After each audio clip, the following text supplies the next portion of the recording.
The easiest person to deceive is the one who thinks he's smarter than you. Law 21. Play a sucker to catch a sucker. Robert Greene. Make them believe they have the upper hand. Let them think they are in control. Speak softly. Ask simple questions. Nod when they explain. Let them believe you are naive. Let them underestimate you because the moment they stop seeing you as a threat is the moment can move freely. Never compete with arrogance. Let it blind them. Let it cloud their judgment. And when the time is right, take everything they never saw coming. No one likes feeling stupider than the next person. Make them feel smarter than you, and they will never suspect your true intentions. And that is why. Who translated the King James Authorized Version? Rosicrucians and Freemasons. Yeah, and once you understand, wait a minute, the Bible is a Masonic book. Of course it's a Masonic book. How many people know that the symbols in Islam are taken directly out of the Old Testament Bible? And that Mecca is the black cube of Freemasonry. Mecca is a black square. Look it up. The planet Saturn. Saturn was referred to as the black cube. And the more they pray, the more blood is spilled. The more violence and bloodshed builds each day. It's getting worse and worse and worse. And the more they pray, the worse it gets. And Christians all over the world are praying to God's Son, the light of the world, and they have no idea what they're praying to. They have no concept of the world, of what they're praying to, and consequently, all of the evil is winning. Good people are losing. Knights Templars, Masonic, Freemasons are winning. They're controlling the world. Why? Because we're worshiping the wrong God. Because we don't understand what the symbols mean. Because we walk right past the truth sitting right in front of us and end up worshiping something that the Knights Templars have given us to worship. And therefore, we haven't got the faintest idea in the world. Earth's population, 100,000 years to reach 1 billion people. And then just 100 more to reach 2 billion. And only 50 years to double again to 4 billion people in 1970.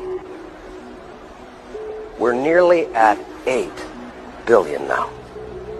Bartlett gives the example of a beaker with a single bacterium in it, one that divides and doubles every minute. If you place the first bacterium into the beaker at 11 o'clock, and it's completely full by 12, at what time is the beaker still only half full? 11:59. That's what time it is for us. In 40 years, 32 billion people will fight to survive. They'll fail. There have been 5 major extinctions in the Earth's history. And unless we take bold, immediate action, the 6th extinction will be our own.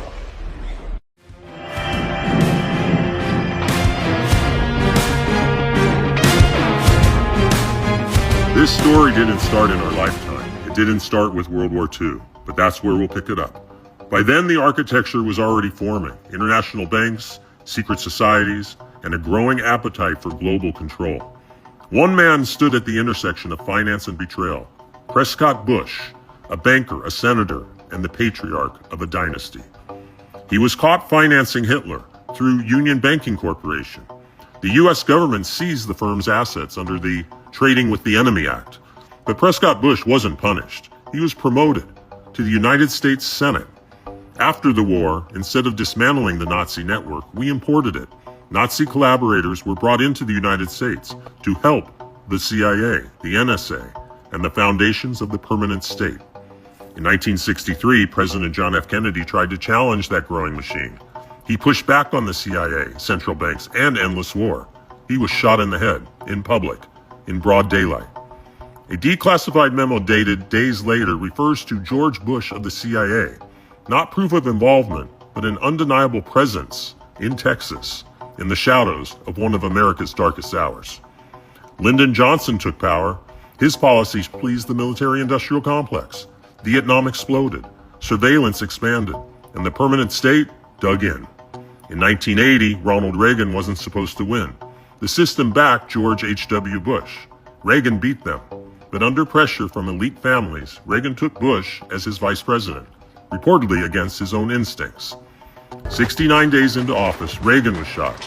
The gunman, John Hinckley Jr., his brother, scheduled to dine with Neil Bush the very next day. Coincidence? Perhaps. But once again, the Bush name hovers near the trigger. Reagan survived, but the Bush's influence grew. And in 1991, George H.W. Bush said it out loud. What is at stake is more than one small country. It is a big idea, a new world order. A world beyond borders, beyond constitutions, not ruled by voters, but by unaccountable institutions. Then came the successors, Clinton, Bush Jr., Obama, Biden. Different parties, same agenda. Trade deals that gutted the middle class, open borders, endless wars, digital surveillance, national sovereignty dismantled by design. They didn't serve America. They served the New World Order. And then came Donald J. Trump. For the first time in decades, a president stood for borders, for energy independence, for America first. He became a threat to everything they built, so they attacked him from every angle. Fabricated scandals, 2 impeachments, leaked lies, weaponized intelligence, and still, he survived. Then came 2020, COVID panic, mail-in ballots, courts that refused to hear the case, and suddenly, Biden wins. What followed wasn't a presidency, it was a managed decline, signed by AutoPen, driven by committee, fronted by a man in obvious collapse. In 2024, Trump returned, and just like Kennedy, just like Reagan, they shot him. A bullet to the head, he survived. 3 American presidents stood publicly against globalism. Kennedy, Reagan, Trump, all 3 were shot. Coincidence? Perhaps. But history is rarely that kind. And now, here we are. The illusion is dying, the control is slipping, the people are awakening. The Democratic Party is at its lowest approval in history. Their lies exposed, their crimes unraveling. And what once was mocked as conspiracy is now being read into the record.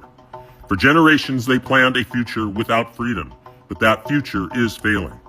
The New World Order is being defeated, and 1776 is returning. My friends, we are all anonymous. We remember the fallen. We speak for the voiceless, and we are not afraid of the truth.